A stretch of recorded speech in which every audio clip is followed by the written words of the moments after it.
Defending champion Novak Djokovic is shocked at the U.S. Open one night after Carlos Alcaraz's loss. New York, AP.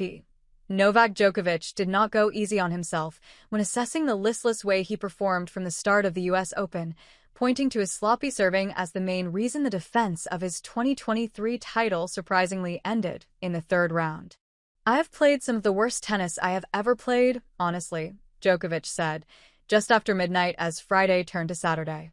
Serving, by far, the worst ever.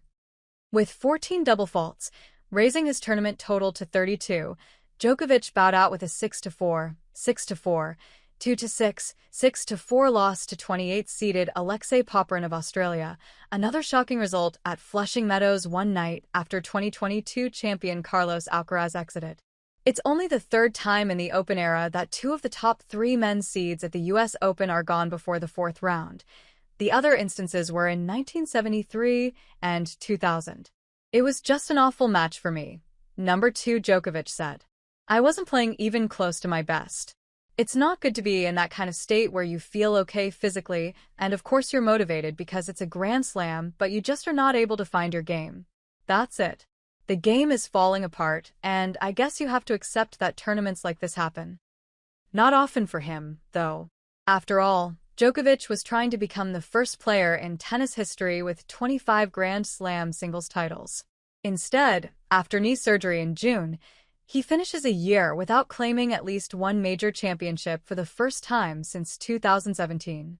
Before that, it hadn't happened since 2010. Also of note, 2024 now becomes the first season since 2002 in which none of the big three of men's tennis, Djokovic, Rafael Nadal, and Roger Federer, earned a Slam trophy.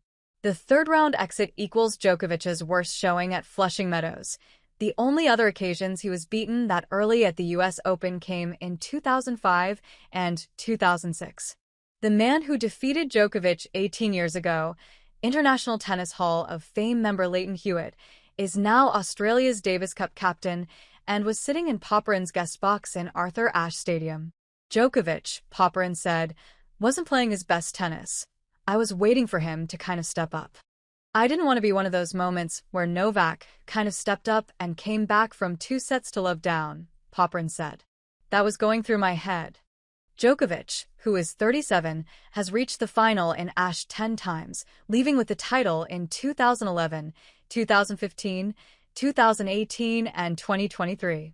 On Friday, though, he was sluggish and emotionally flat, perhaps residual fatigue after collecting his first Olympic gold medal for Serbia by beating Alcaraz in the final at the Paris Games earlier in August. "Obviously, it had an effect," Djokovic said.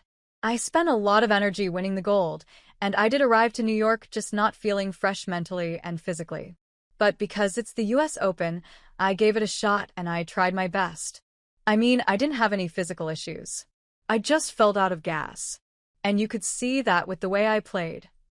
The number 3-seeded Alcaraz entered the U.S. Open as the tournament favorite, having won the French Open and Wimbledon, and acknowledged his energy was lower than he realized after getting eliminated by 74th-ranked Botic van de Zandschulp 6-1, 7-5, 6-4 on Thursday night. "I woke up this morning and showed my girlfriend straight away, in shock. It was crazy. Results like that happen," said Popyrin, who never set foot on the playing surface in 23,000-plus capacity Ashe until about 20 minutes before taking on Djokovic.